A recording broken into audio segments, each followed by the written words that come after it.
Hello everyone, welcome back to YouTube channel of Vortex TBG Education. This is your tutor Ikra Fatima here and today I am going to discuss about why power sharing is desirable.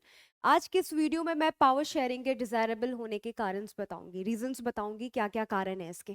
ठीक है, तो video को start करने से पहले मैं आपसे request करना चाहती हूँ कि आप हमारे चैनल पे अगर नए हैं या आपने हमारे चैनल को सब्सक्राइब नहीं किया है तो हमारे चैनल को जल्द से जल्द सब्सक्राइब कर दें और हमारे बेल आइकन को प्रेस करना ना भूलें ताकि आप हमारे नए अपडेट्स नए वीडियोस को मिस ना कर सकें। तो चलिए स्टार्ट करते हैं। Why power sharing is desirable.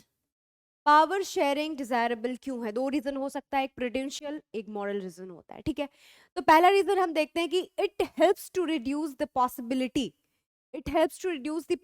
Of conflict between social groups.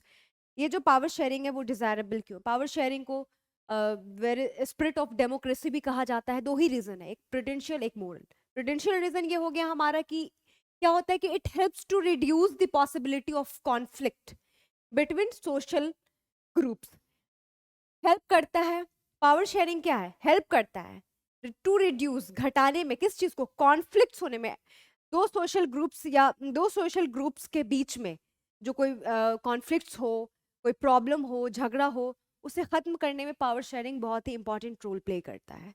ठीक है, अब क्यों करता है? तो अब पावर शेयरिंग क्यों रिड्यूस करता है, हेल्प क्यों करता है रिड्यूस करने में? अगर नहीं करेगा तो वायलेंस हो सकता है या पॉलिटिकल इंस्टेबिलिटी, यानी कि पॉलिटिकल इंस्टेबिलिटी हो सकती है, हमारी पॉलिटिक्स सही नहीं रहेगी, राजनीति सही नहीं रहेगी, खराब हो जाएगी, अस्थिर रहेगी, प्लस वायलेंस हो सकता है यानी हिंसा हो सकता है।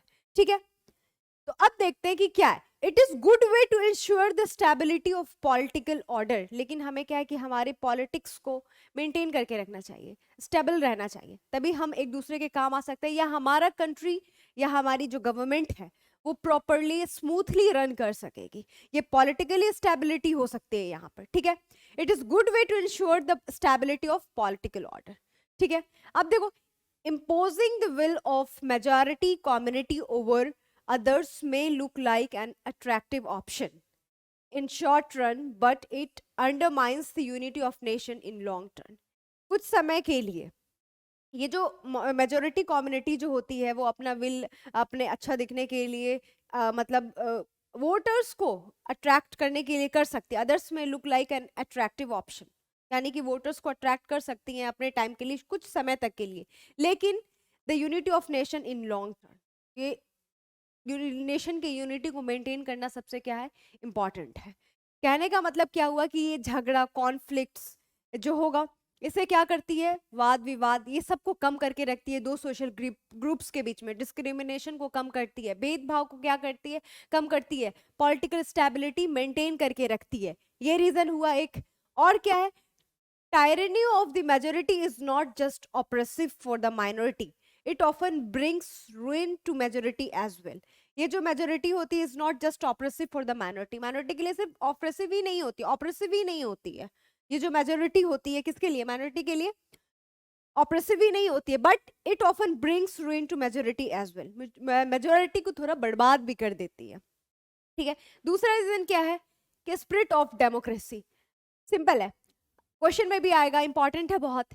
Y power sharing is desirable? दो ही रीजन है, एक प्रूडेंशियल एक मॉरल। प्रूडेंशियल रीजन में क्या होगा कि ये हेल्प करती है जो भी कॉन्फ्लिक्ट्स हो दो सोशल ग्रुप्स के बीच में, उसको खत्म करने में, पॉलिटिकल स्टेबिलिटी मेंटेन करने में, डिस्क्रिमिनेशन को खत्म करने में, वाद विवाद को खत्म करने में। एंड दूसरा क्या है, स्पिरिट ऑफ डेमोक्रेसी है। ठीक है, अब स्पिरिट ऑफ डेमोक्रेसी कैसे हुई? क्योंकि involves sharing power with those affected by its exercise to live with its effects. ये स्पिरिट ऑफ डेमोक्रेसी क्यों है? क्योंकि ये पावर शेयरिंग जो है इन्वॉल्व होता है, यानी चेंज होता रहता है। ठीक है, involves power sharing with those affected by its exercise. अब देखो कैसे, तो people have a right to be consulted on how they are to be governed. ये स्पिरिट ऑफ डेमोक्रेसी ऐसे कि यहाँ ये लेजिटिमेट गवर्नमेंट होती है। जनता जो होती है, यानी यहाँ की जो पीपल, सिटीजन्स जो होती है, उनके पास क्या होता है, राइट होता है। कैसे? टू बी कंसल्टेड, इनके पास क्या होता है, राइट्स होता है to be consulted on how they are to be governed. उनको कैसे चलाया जाएगा, वो कैसे सरकार चलेगी, कैसे देश चलेगी, कैसा क्या नियम लागू होगा, क्या रूल रेगुलेशन आप लागू करोगे, जनता की डिमांड्स को क्या करोगे, फुलफिल करोगे, main basically spirit of democracy में हम कह सकते हैं कि यहाँ पीपल के पास, लोगों के पास राइट्स होती है कि to be consulted on how they are governed, they are to be governed, okay. और लेजिटिमेट गवर्नमेंट होती है, क्यों? क्योंकि यहाँ जो सिटीजन्स होते हैं उनके पास क्या होता है, through participation acquire stake in the system, participation के थ्रू, वोटिंग के थ्रू ये जनता की सरकार होती है, वो कैसे गवर्न होंगी, कैसे देश को चलाएंगी, आंसरेबल होती है, जवाबदेही होती है, जो भी चीज करेगी, जो भी चीज करेगी रिस्पॉन्सिबल होती है हर एक चीज के लिए।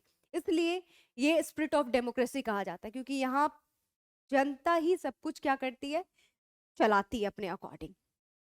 Thus, two different set of reasons can be called prudential and moral reason. इसी को हम prudential reason कह सकते हैं और इसी को हम क्या कह सकते हैं, moral reason भी कह सकते हैं, ठीक है। This is why, because क्योंकि prudential reason में क्या होता है, stress that power sharing will bring better outcomes. इसमें होता है कि prudential reason में हमें समझ में आता है कि better outcomes आ सकता है power sharing के कारण, ठीक है। And moral reason में क्या होता है कि the very act of power sharing as valuable, power sharing को यहाँ valuable माना गया है, importance है इसका।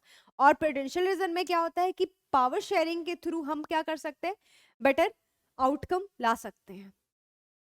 आई होप आपको समझ आया होगा। फिर मिलते हैं नेक्स्ट वीडियो में नेक्स्ट टॉपिक के साथ। तब तक के लिए keep learning, keep smiling, have a great day. Thank you so much.